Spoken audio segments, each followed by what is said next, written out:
Hey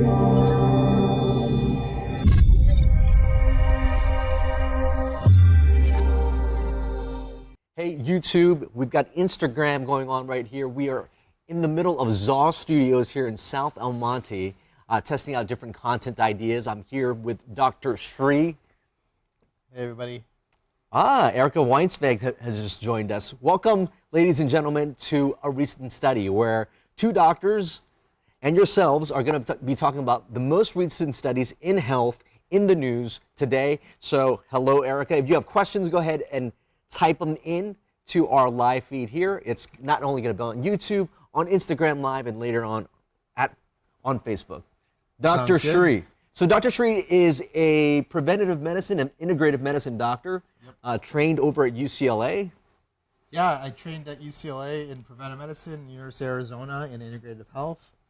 And I've always wanted, thanks for having me on, I always wanted to have a little time where I can talk about what's popping up on Facebook, what's coming on in the recent, oh my God, did you hear about this study or whatever? Right. I think this little program of a recent study is a good way for us to kind of get some information out there, quell some fears or angst about what's on the internet right now, and give some people some good advice on what to think about in the future. Yeah, so if you guys like this segment, go ahead and comment below. If you guys have a question that you want answered live, go ahead and type that below and we'll answer that for you. So diving right into it then, we've heard about a study with rats and cell phones.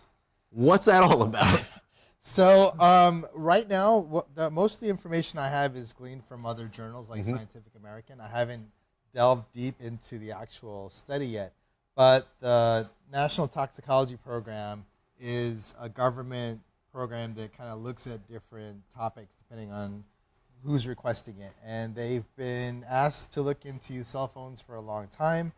And a few years ago, they started exposing about 3,000 rats, male rats, female rats, pregnant rats, to different levels of radiation, typical kind of radiation that you find in cell phones, cell towers, different electric motor, EMF, or ionizing radiation or radiation frequency.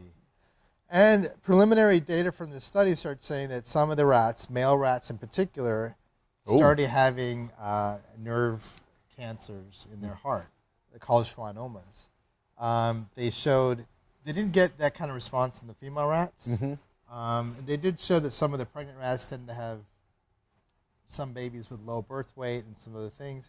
So I'll go into more detail if people are interested in a different call about the actual study and the actual results.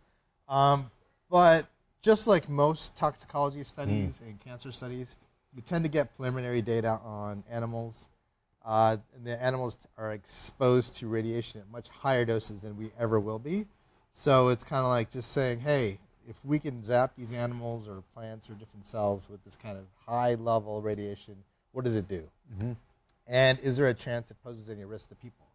So these studies show there's some risks to these animals, but it's not clear yet whether it's a risk to us. Now, did they strap these telephones onto the rats? How were they carrying the phones? And who was calling these people?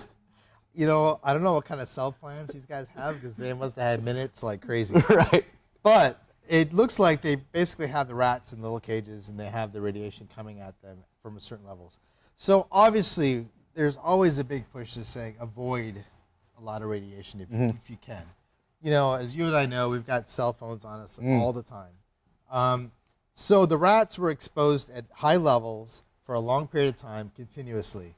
Most of us aren't on the phone all the time. We're not, a lot of us are texting.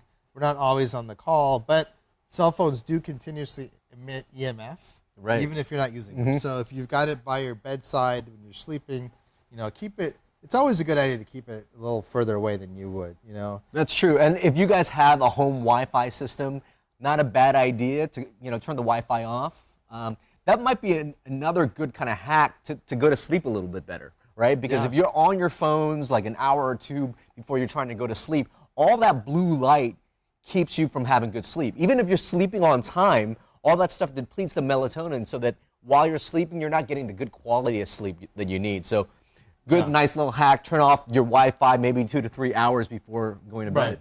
I think anytime we talk about hacks, they're always a good there's always, you want to look at them, first of all, is this hack going to cause any problems or danger to me? And if it doesn't, then it's always just worth testing it out for yourself, right? Because a lot of times these hacks don't always have great scientific data that we would use if we were to prescribe a medication or do a particular surgery. But hey, yeah, why not shut off your Wi-Fi at night? You know, why not reduce the EMF that you're getting? You know, keep your phone away from your bed. Some people keep their phones in a different room. I know for some people that's blasphemous to have your phone that far away, but hey, there's no reason why you can't use wired headphones.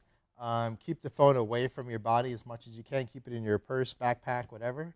No need to have it in your hand or by your ear at all times, because we don't have that kind of data yet. We don't want to scare people into thinking they're going to get cancer because they have a phone. Like these schwannomas in the rats. You know, there's overall in the human population, schwannomas in general are very low. So we don't know if humans would get that kind of thing. And then translating a rat study to a human study is always very difficult to do unless you actually have human data to figure that out. So just going to some of our questions that we're getting live. Jackie Jordan said hello. So hello, Jackie Jordan from TV Guestpert. Hey, Jackie. And Erica asked the question, is bulletproof coffee good for you? So maybe we can just kind of dive in. I know I'm a bulletproof coffee drinker, and so we could talk about maybe some of the benefits of drinking bulletproof coffee. And that actually will lead us into our next study thereafter. Yeah. But what's in a bulletproof coffee? Well, bulletproof coffee has what is MCT oil and butter, and as you know, those are saturated fats. Fats are, you know, has been deemed to be terrible things for a very, very long time, suggesting that they could lead to heart disease, and those studies actually are not true. In fact, you need fats, good fats, and these are fats coming from sources like avocados, coconuts, nuts, those type of good fats, grass-fed butter.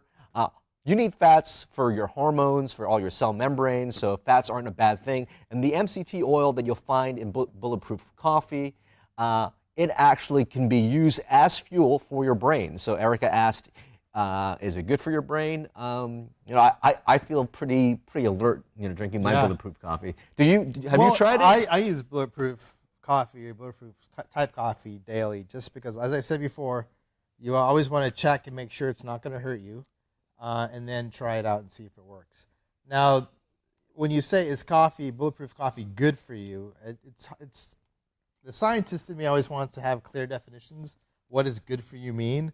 Like, is it healthy for you, or does it increase your performance? Does it do X, Y, Z? If you talk about just performance-wise, I think a lot of people feel like they have a lot more energy with bulletproof coffee than regular coffee. When I say regular coffee, it's like black coffee or coffee with sugar and cream they were typically used to, or the lattes or whatever, all that crazy stuff. Most people feel a good burst of energy, and they feel a lower crash at the end, or they don't have a crash with bulletproof. All right, and just going back, because we just had a question, is Bulletproof a brand? Bulletproof is a brand. You can check them out, bulletproof.com. A bulletproof type coffee, what's actually in it? Well, you have coffee, and then you have something called MCT oil. MCT oil stands for medium chain triglycerides. It's a type of fatty acid that you'll find in coconut oil, and it also has grass-fed butter in it. So grass-fed butter, MCT oil, coffee, that's the generic form of what is a bulletproof coffee. So the key is you want to make sure it's grass-fed butter, because typical butter from dairy farms, industrial farms, the cows are fed things that cows don't normally eat, like grain, you know, potato chips, candy corn. It's crazy, some of the stuff that they're fed. And when cows eat stuff they're not supposed to eat, they tend to get inflammatory responses, and that goes into their milk production as well, and then we're ingesting that stuff. So grass-fed butter is because the cows are fed grass, which is what they're supposed to be eating, and then yields a better milk. And then from that milk, they can make butter. Butter is a little different than milk itself in typical dairy products, because some of the inflammatory things in milk itself. Yeah, the casein. Like casein, which is a protein that has been linked to inflammation and certain kinds of cancer, is removed, and it's not present in the butter. Right. So that's why it's a little healthier. I mean, to be clear, I'm mostly vegetarian or vegan if I can be. I have recently made this exception for bulletproof coffee. Oh, look at that guy. Try that. So, I think, Dave Asprey, we're going to come asking for some sponsorship money, Dave Asprey. Yeah, but you know, I've tried it. I feel like it helps. I use it most of the days. I just started intermittent fasting, so I don't drink coffee as much in the mornings. But like late in the day, when you before I have my meal or whatever, I might try some bulletproof coffee at that time. Intermittent fasting is another topic we can talk about later on, but for those of you who are intermittent fasters, if you drink bulletproof coffee or just have coffee in the morning, it actually does not add any calories. So you're safe because it didn't give you that insulin boost when you drink that. Well, yeah, you got calories, but you don't have the sugar response. So it's a little bit. I'm still trying to play with the evidence on this. Most intermittent fasters they do like some herbal teas or water, and that's it during their fast. Bulletproof coffee, Dave Asprey, they recommend that you could do the bulletproof coffee during your fast. But I'm not sure. I'm convinced yet that that's still considered fasting. But you know, we'll work on that. All right. So this is called what's a the recent segment? Study. A recent study, and a recent study also on the topic of coffee. Well, yeah, it's not a study, but California, for those people who are in this area,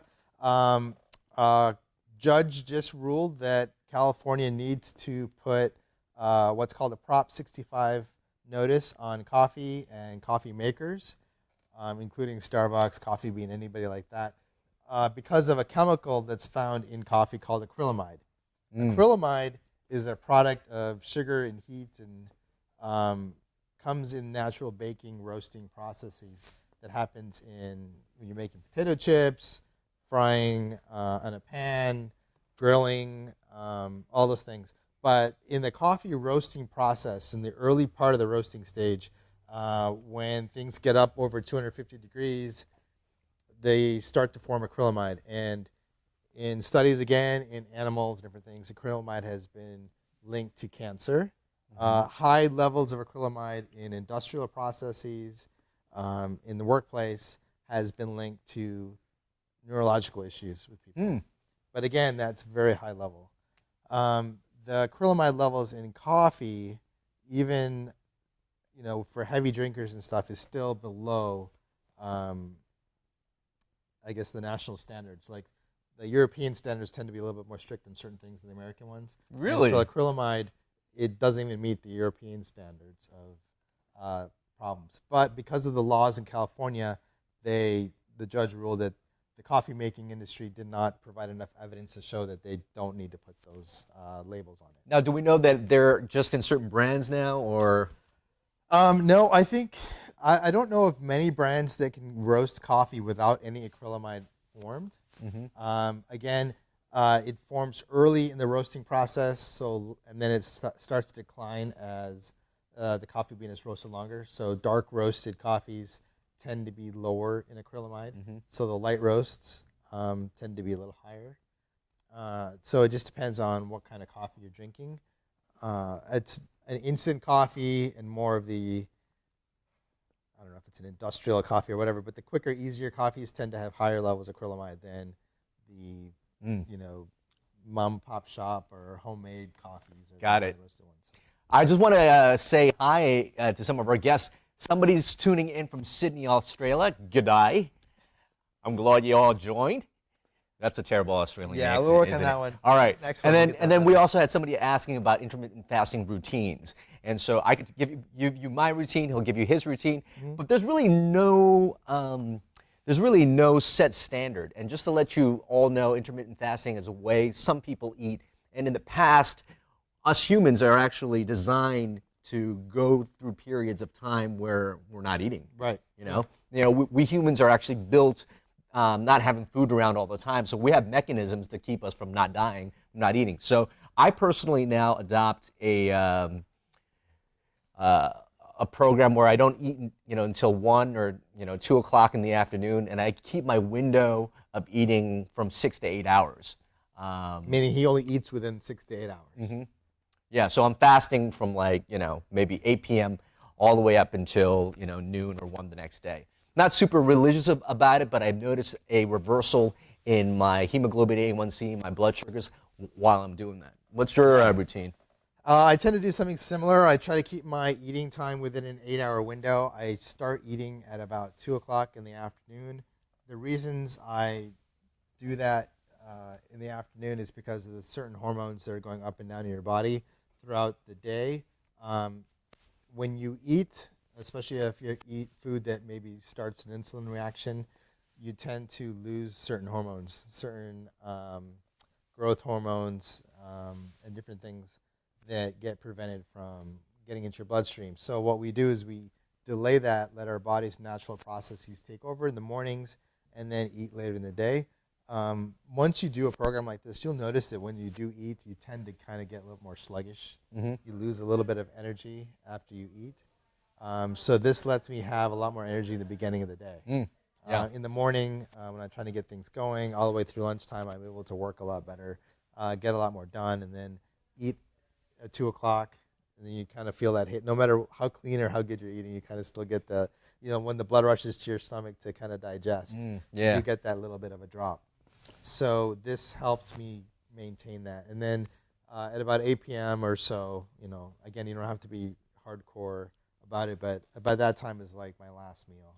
And then I'll go to bed, 11, 12, whatever's going on that night, and then wake up the next day, and then water throughout the day, and then start again at 2 o'clock. Super.